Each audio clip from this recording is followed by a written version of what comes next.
On continue donc avec notre projet de réalisation de conteneur. Dans la vidéo précédente, on avait tout juste eu à faire un conteneur tout simple. Donc, dans cette vidéo, nous allons réaliser la porte, la fenêtre et puis réaliser le rendu que voici. Bon, dans la vidéo prochaine, nous irons plus loin en réalisant ce rendu. Direction l'espace de travail pour commencer.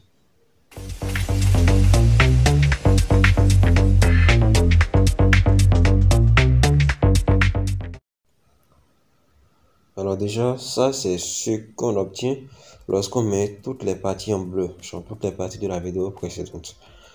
Ceci étant, j'ai pris la commande d'union et j'essaie de mettre toutes les barrettes que j'ai eu à faire en un bloc. Donc je vais sélectionner le tout et puis faire entrer. Donc je fais pareil avec ceux de derrière. Donc je sélectionne, je clique sur la commande union. Je vais cliquer sur tous les éléments avec lesquels je veux créer un bloc et puis je fais entrer. Bah, j'ai fait pareil pour les poteaux, donc les extrémités, tout ce qui est au niveau des arêtes et puis des sommets. Donc j'ai sélectionné le tout et puis je les ai mis en bloc également.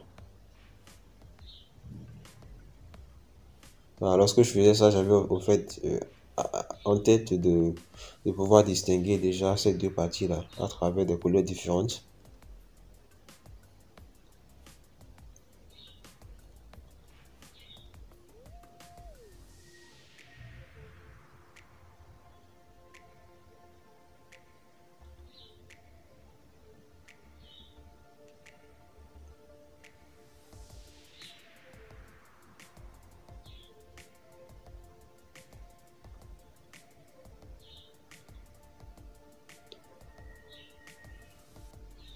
Donc bon, déjà là, je commence par réfléchir à comment faire la porte. Donc là, je me suis bien mis sur le plan au niveau duquel je veux faire la porte. Et ce que le premier réflexe que j'avais eu, c'est de réaliser un rectangle ayant pour longueur, pour largeur, bon, les arêtes de notre conteneur. Donc je me suis inspiré de ça. Là, je réalise un rectangle. Et maintenant, je vais essayer de le déplacer et d'aller travailler sur lui. Lorsque je vais finir le travail que j'aurai à faire, je vais le ramener dans l'endroit d'où je l'ai pris. Bon, j'avais du mal à le sélectionner parce qu'il était vraiment confondu avec les autres parties de mon cylindre, de mon conteneur. Le réflexe que j'ai eu, c'est de sélectionner le tout. Et puis, je vais appuyer sur Shift et désélectionner les parties que je ne veux pas prendre. Après ça, maintenant, je peux déplacer mon rectangle tout seul. Voilà, premier essai, j'ai oublié de je reprends. Donc là, j'ai sélectionné le tout, j'appuie sur Shift, je désélectionne les parties que je ne veux pas emporter et puis j'importe le reste. C'est vrai, il y a quelques parties qui m'ont suivi là encore, mais ça n'a pas d'importance. On peut gérer ça comme on veut. Donc de là maintenant, je peux me mettre là, essayer de faire un rectangle qui représentera la porte et essayer de faire pareil pour les fenêtres également. Donc bon, absolument rien de compliqué. Ok, j'ai essayé de sauter un peu les étapes. Tout ce que vous voyez ici, ce n'est que la réalisation des lignes, des rectangles. Donc vous pouvez très facilement vous retrouver. Donc c'est le dessin sur lequel je me basais pour faire le mien. Donc déjà, j'ai copié cette portion-là afin déjà de former les parties que j'aurai à mettre en vert, genre les vitres. Donc vous voyez, j'ai formé deux rectangles différents ici. J'ai appliqué la commande d'union. Bon, j'ai supprimé les deux barrettes sources et puis je les ai ramenées. Donc je sais qu'à la fin, ces deux portions-là représenteront, comment je vais appeler ça, les vitres. Seulement que bon, là, ça sera du vide, soit je serai peut-être en mesure, dans l'obligation d'exclure ça après, mais bon, vous allez voir après comment j'ai eu à régler ça, ce n'est absolument rien de compliqué. Donc ici, j'essaie de former déjà les fermetures, je vais dire, de ma fenêtre, bien que après j'ai fini par les supprimer parce que bon, je me suis demandé si c'était vraiment nécessaire. Donc ici, bon, j'essaie de diminuer un peu les éléments que j'ai eu à faire parce que c'était un peu trop grand.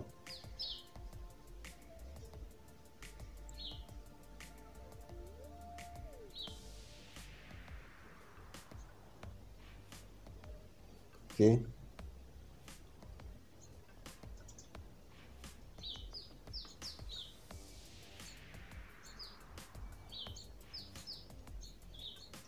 Je vais essayer de faire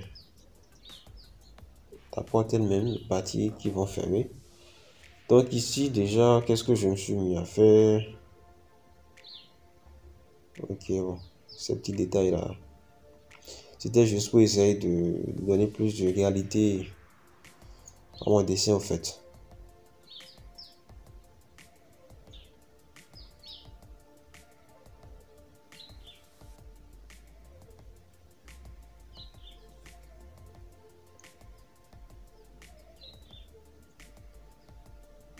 Ok, bon. On va prendre ça comme ça en attendant. On va faire la même chose au niveau des potes.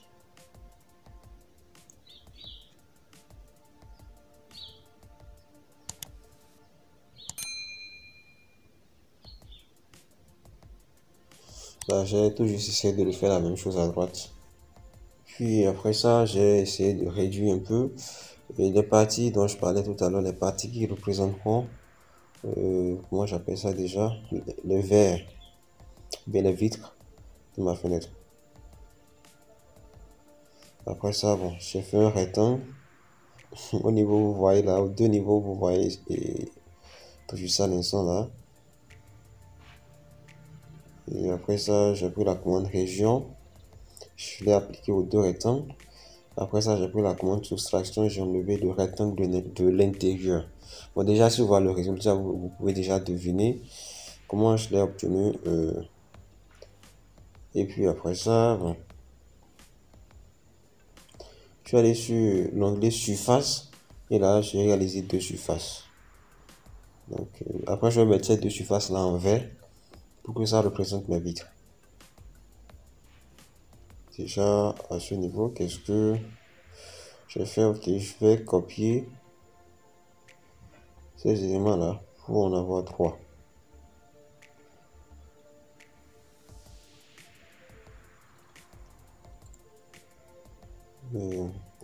Et après ça,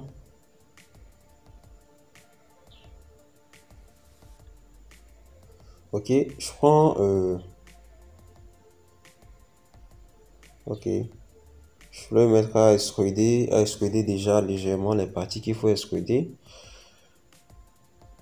Donc je vais extruder ces trois parties. Bon, lorsque j'ai voulu extruder ces trois parties, j'ai vu que ça ne donnait pas ce que ça devait donner. Donc j'ai compris donc que j'avais un problème au niveau du repère au fait. Donc au niveau du repère, j'avais des problèmes. Du plan de dessin, j'avais des problèmes. Donc bon, j'ai extrudé ce qui pouvait s'extruder facilement. Et après ça, bon, j'ai dû déplacer mon plan pour pouvoir bien faire le reste. Mais en tout cas, j'espère que chez vous, bon, ce petit problème ne se posera pas. Donc,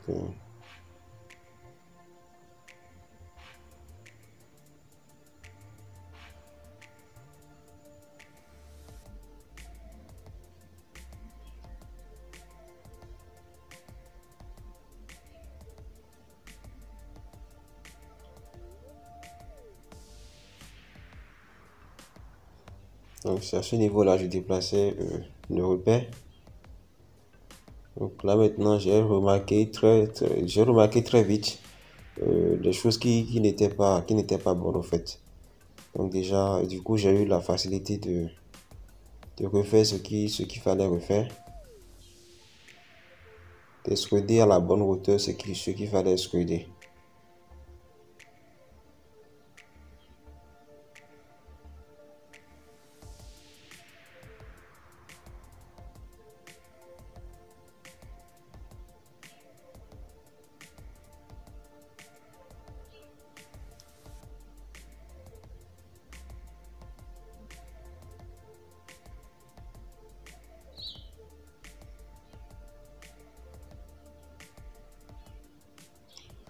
À ce niveau, je pense que en dehors du grand rectangle, j'ai dû faire un autre petit rectangle à l'intérieur en utilisant la commande échelle. Donc, j'ai cliqué sur le grand, j'ai cliqué sur la commande échelle.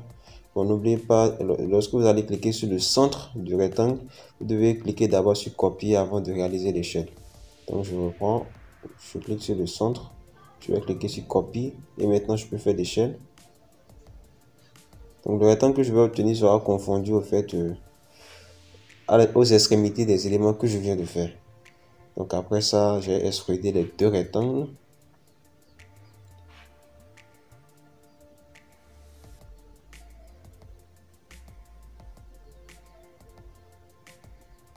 Et après avoir extrudé, j'ai soustrait le rectangle intérieur du rectangle extérieur. Alors ça me donne ça déjà. Je ne sais pas si vous voyez déjà l'aspect d'une bonne fenêtre là. Donc après ça, je pense que j'ai décidé de faire un tour. Ok, d'abord j'ai refait le rectangle. Juste pour avoir de référencement par rapport à ce que je vais faire maintenant. J'ai refait le rectangle. Et j'ai sélectionné ce rectangle là. Bon, j'ai fait l'effort de le sélectionner. J'ai sélectionné l'extrémité de ma porte. Après ça, j'ai sélectionné le rectangle également, le grand rectangle. Et je l'ai copié, je crois bien, pour l'amener de l'endroit d'où je l'avais pris. Vous allez voir l'idée maintenant. Ok, l'idée c'était d'avoir un bon emplacement de là où je vais venir déposer ma porte et puis ma fenêtre. Bon, là, je me suis rendu compte que j'ai déplacé. Mais si vous copiez, ça va beaucoup plus vous arranger au fait. Donc, après ça, j'ai extrudé ça vers l'intérieur. Donc, j'ai extrudé les deux éléments vers l'intérieur, histoire de me faire déjà un perçage pour avoir du vide, vous voyez un peu. Donc, bon, avant de les soustraire, je devais les dupliquer au fait. Parce que là, j'ai mes barrettes et puis le pavé droit qui représente ma citerne.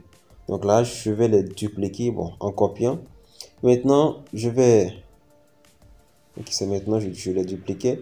Après ça, je vais soustraire euh, un élément des barrettes et puis soustraire les deuxièmes éléments de la surface euh, qui a la forme du pavé droit. J'espère que vous me suivez. Donc lorsque je fais les deux soustractions, ça me donne ce qui est là.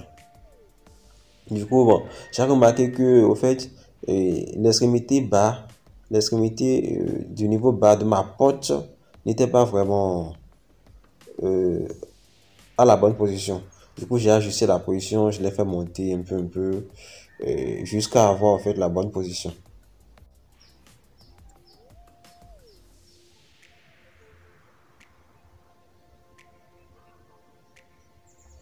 Donc bon, étant donné que j'avais fait la soustraction deux fois, là, hum, je remarque qu'au niveau des barrettes, vous voyez, il y a des portions qui sont plus basses, hein, que celles que j'avais extrudées au niveau de mon pavé droit. Donc déjà, copier, je vais copier la porte.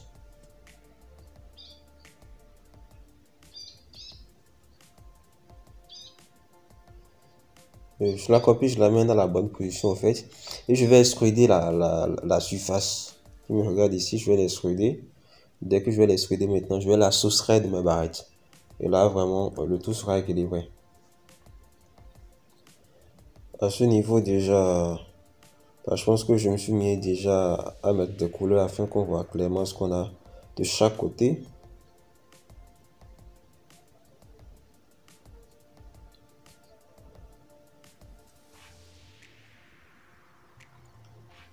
Ok, bah. Je pense que c'est quand même assez clair et que tout le monde peut reproduire ça facilement. Rien de compliqué. Donc, déjà, je vais essayer de déplacer, je crois bien. Bon, d'accord, ces éléments, je vais les amener vers le bas avant de continuer. Et puisque je les avais pas réglés comme il le fallait.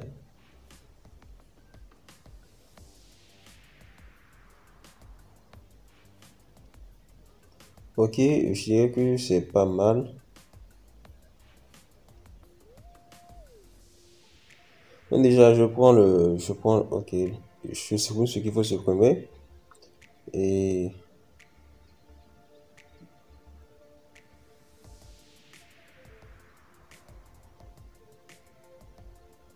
bon, je fais qu'une copie pour que ce côté soit équilibré. Donc, du coup, je vais sélectionner le tout.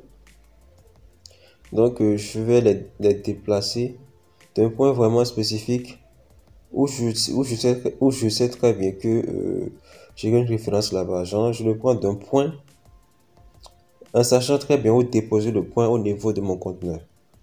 Donc, je sais que lui doit être quelque part ici. Si je n'avais pas coupé, si je n'avais pas déplacé le grand rectangle dès la base là-bas, bon, j'allais travailler avec lui, mais il y a toujours des solutions. On peut déposer ça quelque part ici.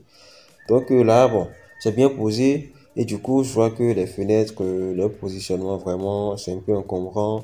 Je n'avais pas pensé à régler la disposition de telle sorte à ne pas avoir bon, ces petits soucis-là. Du coup, je vais voir si je peux changer des positions pour que les choses soient vraiment beaucoup plus réelles. Donc la porte, déjà, je vais essayer de lui appliquer la commande Gizmo rotation pour pouvoir, bon, là, c'est vraiment en intersection avec les barrettes. C'est pas du tout réaliste, c'est pas du tout réel. Donc, il faut régler déjà cet aspect-là. Là, déjà, je vais appliquer la commande Gizmo rotation juste pour au moins éviter que ça soit en confusion comme ça.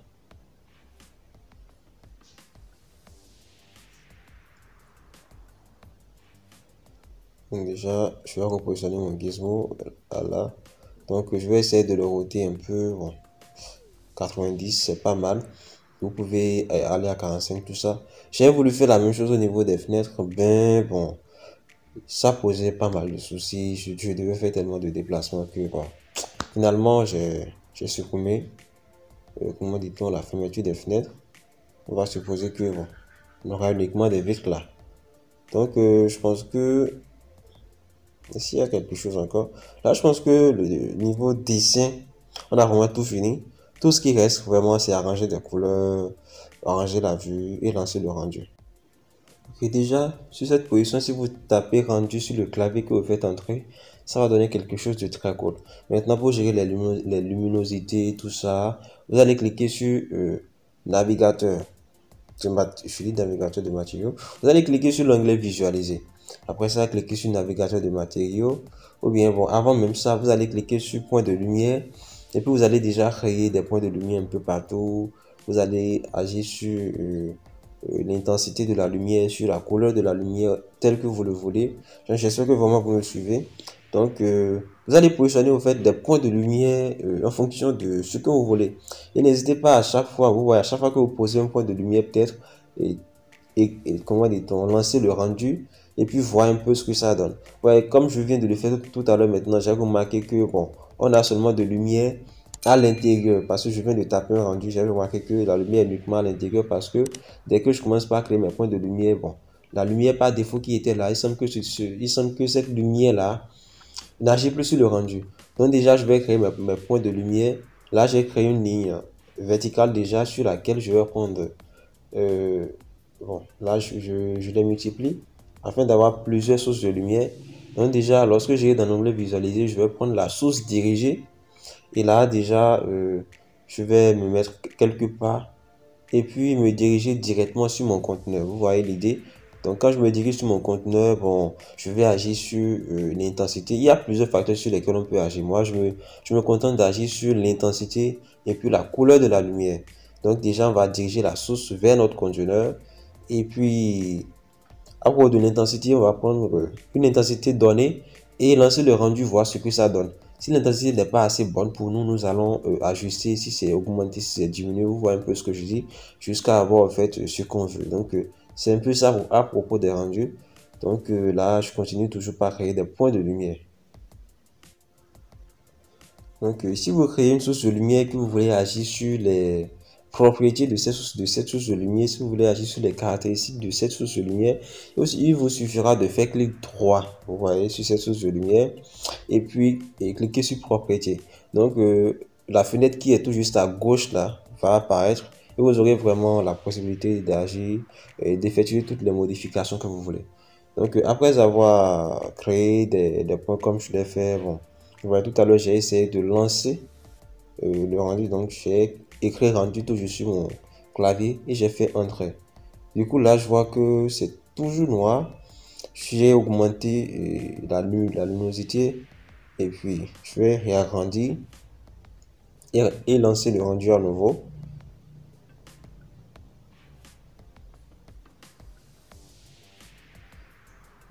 Ok, bon. Là, on voit que bon, c'est assez, vous voyez, c'est beaucoup plus clair. Donc, bon, à chaque fois, j'essaie d'enregistrer, mais je vais toutefois essayer d'augmenter encore.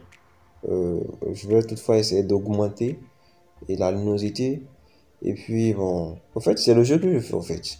Donc, vous voyez, ici, par exemple, ces deux parties, je veux les mettre en vert. Donc, je vais activer la fenêtre qui gère la navigation des matériaux. Donc, lorsque j'appuie sur ça, bon, ça prend peut-être quelques secondes avant de se charger. Déjà, la partie où nous avons propriété, je vais la supprimer pour que, parce que je vais travailler maintenant rapidement avec les matériaux à ce niveau. Donc, déjà, mes fenêtres seront en vert. Donc, j'irai dans la bibliothèque, j'irai sur l'onglet vert. Je vais cliquer sur mes deux fenêtres et puis choisir un vert, en fait. Donc, je vais regarder un peu et voir ce qui me convient. Et je vais cliquer sur ça. Donc, là, vous voyez mes deux fenêtres, je vais dire, sont en vert.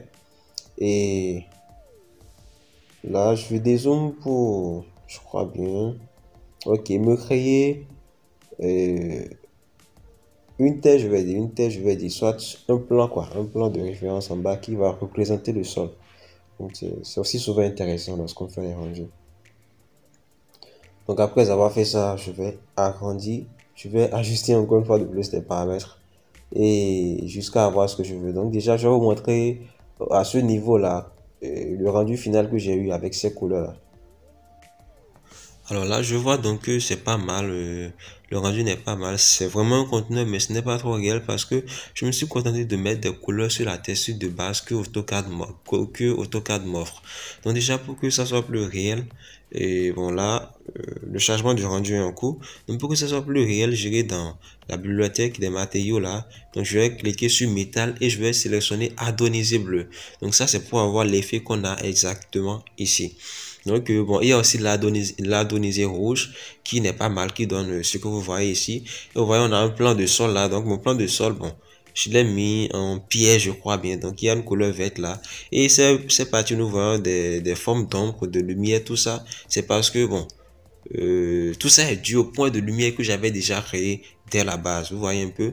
Et pour avoir bon ce reflet de miroir, de symétrie qu'on a en bas tout juste là, vous allez changer le plan du sol.